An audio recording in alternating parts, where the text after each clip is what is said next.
मैं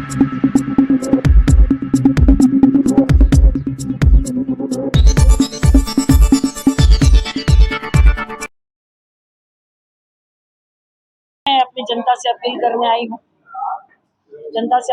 आई हूँ कि 1 जून को पहला बटन साइकिल का ही बटन दबाएं, क्योंकि मेरे संघर्षों को याद रखें। 1 जून को हमारा जन्मदिन है, तो तोहफे में हमको एक मत अवश्य चाहिए, आशीर्वाद चाहिए मत के रूप में। दूसरी बात ये है कि अभी तो चुनाव स्टार्ट ही हुआ है। इस वार्ता करने का एक उद्देश्य यह भी है कि अभी तो चुनाव स्टार्ट हुआ है। कलेक्ट्रेट कचहरी में मत पड़ रहा है पोस्टल बैलेट से। पोस्टल बैलेट में मत पड़ता है तो गोपनीय मत होता है कर्मचारियों का, लेकिन वो जो लिफाफे में मत जो पड़ रहा है कर्मचारी दे रहे हैं, उन लिफाफे के ऊपर कुछ अधिकारी जो है वो सिग्नेचर करवा रहे हैं। लिफाफे के ऊपर सिग्नेचर करवा रहे हैं। मेरी जब बात हुई एक अधिकारी से तो कह रहे हैं कि बड़े वाले लिफाफे में हम सिग्नेचर करवा रहे हैं और वो तो सिग्नेचर होगा। तो मैंने कहा कि जो अंदर डाल रहे छोटा सा जो जिसमें मत पड़ता है उसमें तो होता नहीं है, ये तो मतदाताओं की गोपनीयता भंग करने की साजिश है। तो कह रहे नहीं, उसमें हम नहीं डाल रहे हैं। लेकिन मैंने अपने मतदाताओं से बात की है। एक भाई ने मुझे बताया है कि छोटा लिफाफा जो है जिसमें मत पड़ता है उसके ऊपर भी सिग्नेचर करवा रहे हैं, भयभीत कर रहे हैं मतदाताओं को, ताकि अधिकारियों को पता चले कि किसने भाजपा को वोट दिया और किसने समाजवादी को वोट दिया, और इस तर्ज पर फिर उनको सताया जाए, उनको प्रताड़ित किया जाए। इस तरह से धांधली शुरू हो गई है। भारतीय जनता पार्टी का धांधली के साथ बड़ा पुराना नाता है। ये मैं चाहती हूँ कि मेरे जितने भी पत्रकार बंधु हैं, मैं आपसे हाथ जोड़ के निवेदन करती हूँ, एक तो आप सभी चौथा स्तंभ है, हमारा मान सम्मान है आप सभी, और लोकतंत्र को बचाया आप लोगों ने ही है। लोकतंत्र को बचाए, संविधान को बचाए, ये धांधली होने से बचाए, मतदाताओं की गोपनीयता भंग रखे। कृपया हमारा साथ दें। अब उन्हें वो पर्यवेक्षक प्रेक्षक लोग आते हैं, उससे कोई शिकायत की डीएम से शिकायत की बात हुई? जी, मेरी बात हुई तो उन्होंने कहा कि ठीक है, हम ध्यान देते हैं। क्या लग रहा है कि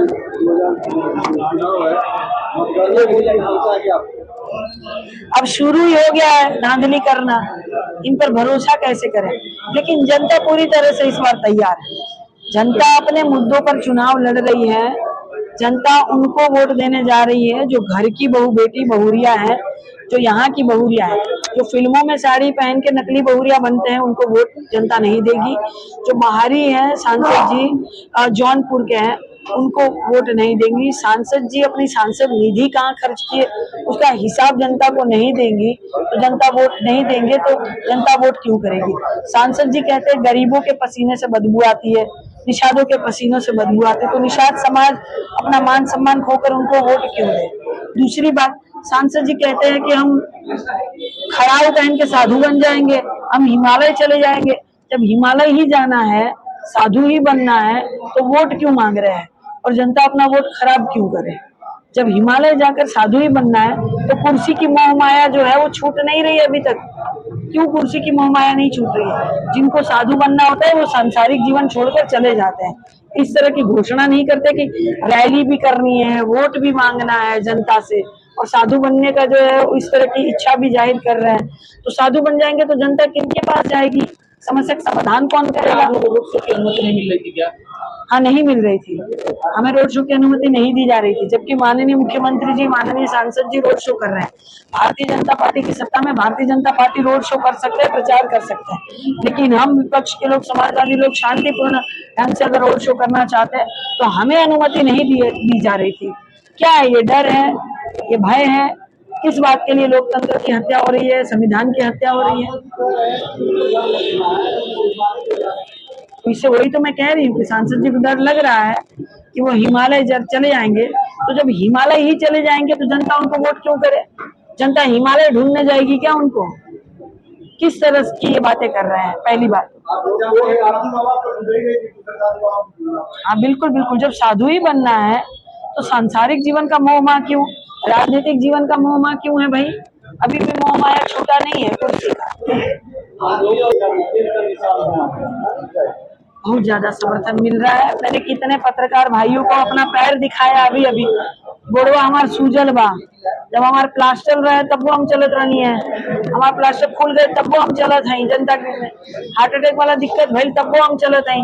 अरे जब हम यमराज को हरा सकते हैं तो दमराज को नहीं हरा सकते क्या? आप सबको कहते हो कि अपील कर रहे हैं समाज से वोट देने के लिए, तो उनका क्या? नहीं नहीं, वे माननीय संजय जी हमारे ससुर है, सदैव पूजनीय है और हमारा साथ दे रहे हैं, पूरी तरह से हमको आशीर्वाद दे रहे हैं। आज वोट तो है, आपका किसी की कमीशन नहीं है, अपनी चीजें होनी चाहिए।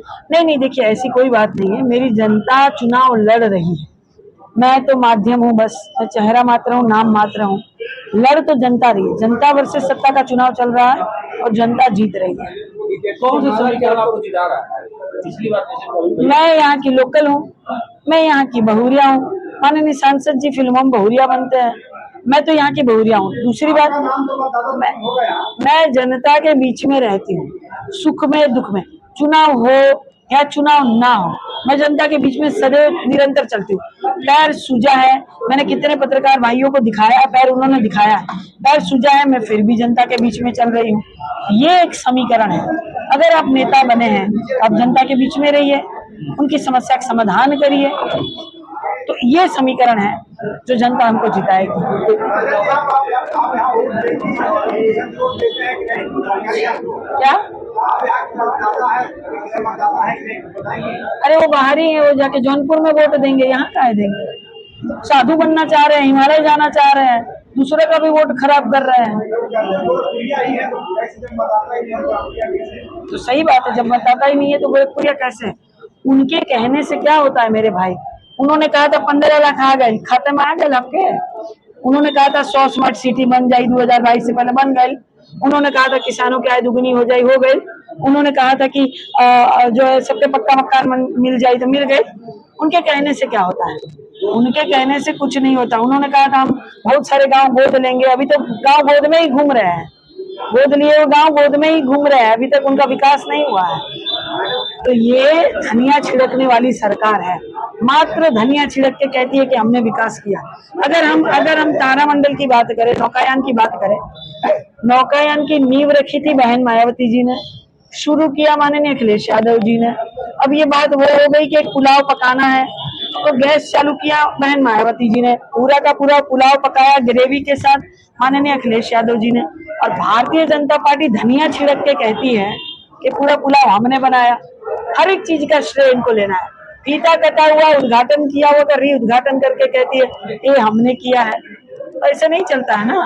अब यहाँ ट्रैफिक की समस्या कितनी है, फ्लाईओवर बने हुए हैं, फ्लाईओवर जो बने हुए हैं समाजवादी पार्टी की सरकार ने बनाए, इनके नाम का तो ईटा नहीं मिल रहा है। इन्होंने कहा था कि हम मेट्रो चलाएंगे, ईटा ढूंढे थे भैया, आपको मिल जाए तो तनी फोटवा वोटवा हमको दे दीजिएगा, हम भी वायरल करके जरा अगरबत्ती कर दें ईटा को। ईटा ढूंढे थे मेट्रो ट्रेन के, ईटा मिलल कहीं? मेट्रो ट्रेन का ईटा देखा आपने? तो ये कहते हैं कुछ करते कुछ है, इनकी करनी और कथनी में जमीन आसमान का फर्क। क्या पार्टी शिकायत करेगी जिस तरह से कर्मचारियों को वोटिंग के समय डराया जा रहा है? बिल्कुल बिल्कुल शिकायत हम करेंगे, बिल्कुल करेंगे, हमने शिकायत कर भी दी है।